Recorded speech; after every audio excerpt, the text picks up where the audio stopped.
साबिक रियासती वजीर व रुकन असम्बली आदिलाबाद जोगू रामना ने TRS पार्टी कायदीन के हमरा TRS की यौम तासीस की तकरीब पार्टी ऑफिस पर मनाई। काबिल अजीम प्रोफेसर जयाशंकर के मुजस्समे पर फूल चढ़ाकर खिराज तहसीन पेश किया। इसके बाद परचम लहराया और जय तेलंगाना के नारे लगाए।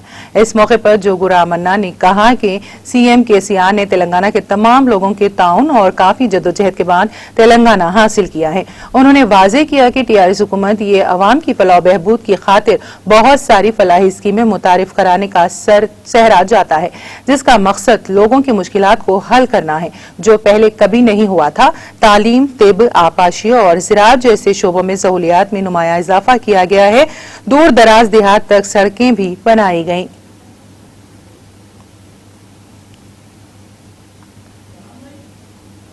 ఆనాడు జలదృశ్యంలో ఆ రోజు టిఆర్ఎస్ పార్టీ కార్యాలయం అక్కడి నుంచి మొదలుపెట్టినటువంటి ఆనాటి ఉద్యమ నేత తెలంగాణ రథసారథి ముఖ్యమంత్రి కేసీఆర్ గారు మరి ఏదైతే తెలంగాణ రాష్ట్ర ప్రజల కోరిక మేరకు తెలంగాణ రాష్ట్రానికి ఆంధ్ర పాలకులు మరి పూర్తిగా నీళ్లు నిధులు నియామకాల్లో మరి ఆంధ్ర పాలకులు దోచేశారు కాబట్టి తెలంగాణ రాష్ట్రం తెలంగాణ ప్రాంతం ఎడారిగా మారుతున్నటువంటి సందర్భంలో ఒకే ఒక వ్యక్తి ఉద్యమం మొదలైన రోజు ఒకే ఒక కేసీఆర్ గారు జెండా గులాబీ జెండా భుజాన్ని వేసుకొని తెలంగాణ రాష్ట్ర ప్రజల దగ్గరికి వెళ్ళడం, ఆ రోజు ఒకే ఒక వ్యక్తిగా ఉద్యమాన్ని ప్రారంభించినటువంటి కేసీఆర్ గారు మరి ఎలా అయితే 11 సంవత్సరాల కాలం తర్వాత తెలంగాణ రాష్ట్రం ఏర్పడిన తర్వాత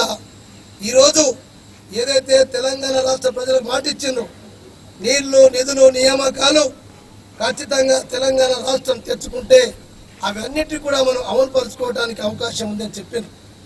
ఇలా అదే సరిగ్గా మనం ఇలా మొదటి దఫ ప్రభుత్వంలో రెండవ దఫ ప్రభుత్వంలో ఈ మహమ్మారి కరోనా వైరస్ ఉన్నప్పటికీ మరి మనం అభివృద్ధి దశలో ముందుకెళ్తా ఉన్నాం.